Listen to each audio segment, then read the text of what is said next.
Before any of you guys roast my parking, I park like this for the sun. Chill. Dressed like a bozo today because I can, and because it's also the day after Thanksgiving. Your boy's feeling lazy. In other words, it's a Friday. I didn't have to work, and I'm taking advantage of it. 5 discs, 5 different companies.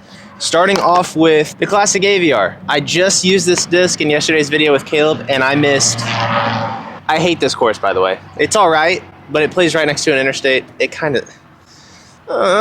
We'll make it work. I was like 30% C1 with this disc, so I need to redeem myself. Next up, the approach disc. I gotta stand for this one. I am excited. Shout out to Chris over there at Flawless Discs on Instagram. They're linked down below. Check him out. He's been watching my videos basically since I ever started uploading them. He knows that I love the A2. Decided to hook me up a 750 A2 that he dyed in the Seattle Seahawks color. Bro! And it's official. Here's my old A2. It will now be retired. I'm hanging it up, never throwing it again. All the memories that I've made have been made, and now it's time to open up a new chapter. So this is officially going in the bag, and I'm gonna be throwing this a lot out here today. There's a lot of short holes, so ooh, I'm excited. Thank you so much, Chris. From there, we go into the mid-ranges. We have the Innova putter, we have the Prodigy approach. Now we're going into an Axiom mid-range, throwing the Lazadal Glow Plastic Hex. I love straight flying mid-ranges. They're one of my favorite discs to throw, so let's see if we can pop this dude on some nice hyzer flip to flats, hit some cool lines out here, maybe even some turnovers. Next up, in the fairway department, this person sent me a disc. He asked to stay anonymous, although I know who he is, and he's a really cool dude. He's been a part of the channel for a hot minute. Really dope subscriber.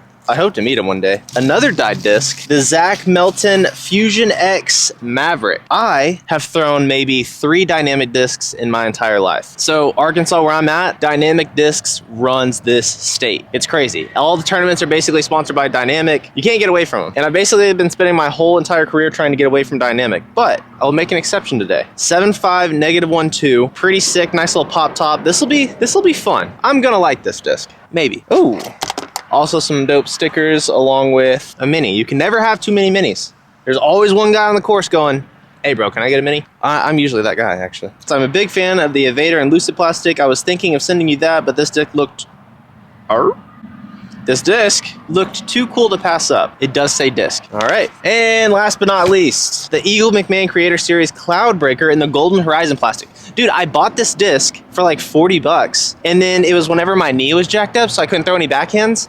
Completely forgot I even had this. I was looking through my stuff and I was like, oh shoot. So this is my first time ever throwing this disc. That'll be the driver. So we're rocking Innova, Prodigy, Axiom, Dynamic, and then Discmania. We can jump right into it. I rarely ever play at this course, and it's because of this interstate. It's only a problem for the first few holes, but it's still really annoying. But I thought like, okay, it's Thanksgiving weekend. People are gonna be at home chilling. Nope. Hole 1, 400 feet uphill. First ever throw with the Cloudbreaker and Horizon Plastic, releasing my inner eagle. Oh. Oh, I am him. Definitely has a little pop top to it, deep feeling rim. I'm gonna punch this on a baby hyzer. And I know you guys are gonna be watching this angle, or at least I see you in the comments. But a baby hyzer, we have a tailwind, so it might flip up to flat, maybe a little bit of turn. Just a flat, no real turn. Dang. That's gonna come in clutch on the second hole. And we got Noodle Arm Nate over here leaving it 60 short. We can make a statement with this AVR. Holy cow, it is so loud out here. Yeah, we made a statement all right. 465 feet downhill. There is OB behind it by like 40 feet. But all you need is a disc that you can hit straight through the gap, have a slow drift to the right, and then finish at the end. And that's what the Maverick's for. Oh, too much drift? Oh man. Well, I'm not out of bounds. I completely forgot I was throwing this way on hole 1, we had a tailwind. On hole 2, I was throwing this way. We had a left-right wind. Couldn't feel it up there with the trees. I threw it exactly how I wanted though. And now we're left with a 120-foot approach. Could I have thrown it any higher? Like a year into me first playing disc golf, I used to jump putt approach 100-footers like nobody's business. They would come out clean, humming past the basket. And I don't know what happened to it. Like for the last 2 years, it's felt like I can't get a clean, straight putt to save my life. They always either come out high or like straight shot. Gotta love it, low ceiling. I hate this place. Not church, just the course. All right, 265, low ceiling. I think I'm just gonna release this one flat.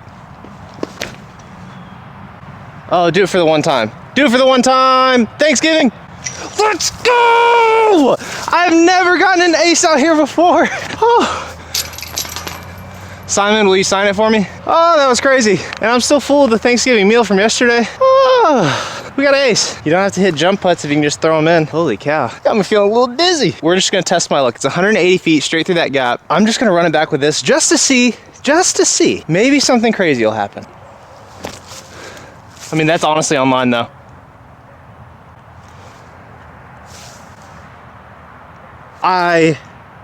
My heart is beating so fast. I literally thought I was about to do it. Out of the hand, I was like, we just hit a back-to-back ace on the channel, right through the gap, straight past the chains.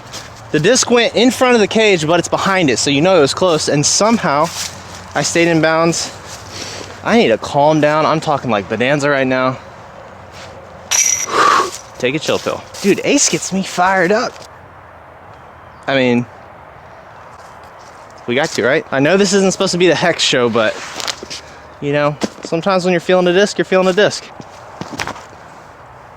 Get off the tree.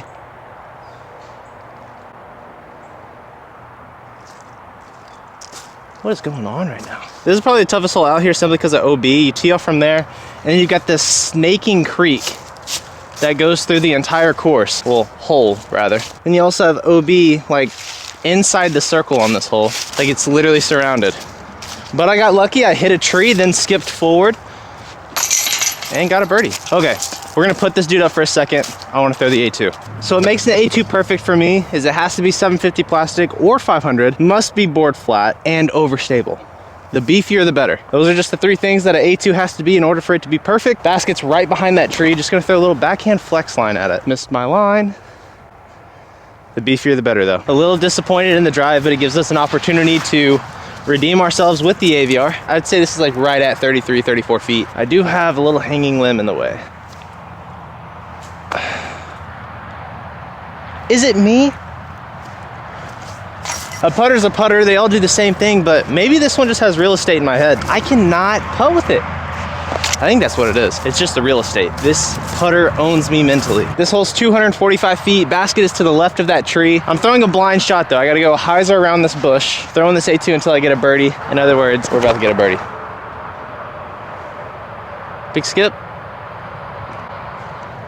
That was a little too wide. I haven't put it under the basket yet, but I know it's great.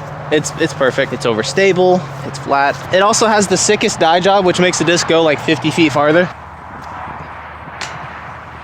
Last time I'm ever making a video with an AVR. 320 feet, Mando left of that dead tree. The basket's usually hanging on that little swing up there, but it's like 60 feet to the right. So a huge forehand for this hole. And that's when we bust out the Cloudbreaker. Really high so it has enough time to swing to the right. Oh. I thought that was overstable. This Cloudbreaker is stable, don't get me wrong, but I thought it was like the most overstable. Like, I think the C lines are a little bit more stable than this. Maybe it's just me. How much does this weigh? 171. Does that make a difference though? I want to cry. I left my coffee. Honey vanilla latte, ladies and gentlemen. 190 feet, the straight shot down with the hex is screaming at me. But I still want to get my birdie with this A2.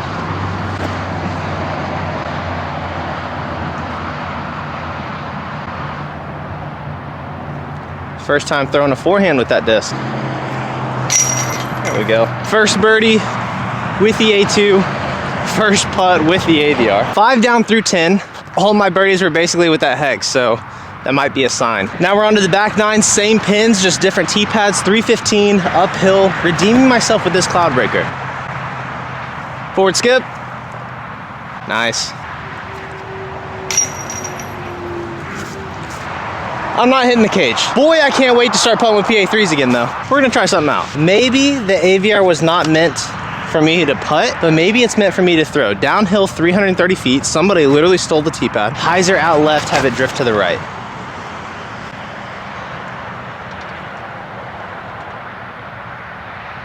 Wow.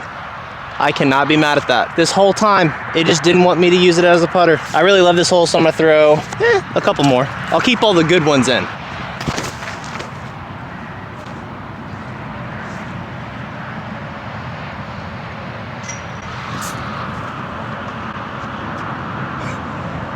I love the Maverick. Do you see how just like a slow drift that was the entire way? I emptied the bag, all the other ones suck. Back to the real shot. Did that AVR not look so sick flying? It just flipped up, got flat, and then it just landed like a helicopter right next to the basket. Not putting with it, that's for sure. We got a birdie. Now we're on to the back nine version of the hole that I aced earlier with the hex, 245 feet. It's only right that we throw it again. Just a nice little flat shot. Oh, it tried. I'll empty the bag on this one too, only keeping the highlights. Well, this was a good shot. It had the height, just not the accuracy. 25 footer. Show me what you got, AVR. Love it. Love it. Huh. We're honestly sitting pretty good right now. 7 down. I'm in the 2 wooded holes. So easy, but there's so much OB, and that's what stops you from having a great round. So if I can get away with 2 pars, I'm perfectly content. 150 feet, chip shot with the A2, just staying in bounds. I'm cool with that. That's a deep circle 2-putt. Okay, you can see how tight the OB is. Give it a nice healthy bid. Stayed in bounds. I got that par I was talking about. Straight shot, 180 feet, again surrounded by OB. I think it is only right that we throw the AVR. Nice straight shot, somehow missing all the trees. Just like that. I'm out of bounds. 95% sure I'm out of bounds. 100% sure I went out of bounds. Take my meter in. The greedy side of me wanted to get the birdie, but like I said, par is perfectly fine. The one and only par 4 on the course, 470 feet. That basket that was behind the tree earlier, there's another pin, probably 100 feet behind it, and that's what we're going for. My plan, bust out Melton, throw a roller. I'm gonna aim right at that brick house, hopefully land it just to the right, and maybe have an eagle look. No! Damn it. I needed to get that shot over the hill, not into the hill. I don't know if I should take my chances and go right at it with a flex or just try to go. I'm going around the tree. Here we go. Oh, that's perfect. That looks perfect. Oh my gosh, I went long. I didn't see the disc. I thought I went into the bushes, but I hit the overhanging tree. So still a somewhat tough putt, and I can't even putt. Okay, for the bird. Let's go. I was about to say, if I do all these cage hits and then hit the band that's not even existent, I'd be pissed. 365 feet, the pin is still next to that tree. It hasn't moved, so big forehand. Still haven't snagged a birdie with this cloud breaker, but now's the chance. Again, pop it on some hyzer, have it flip up, carry, and move to the right. Or throw it as high in the air as you can and leave yourself with a 60-footer. A little bit farther than the putt that I had earlier, but only by like 10 feet. There we go. Never mind. Hole 17, 255. The Mando is not in play on this hole, so going right at it with, how far is it? 255 with the A2. Give me a nice little backhand birdie.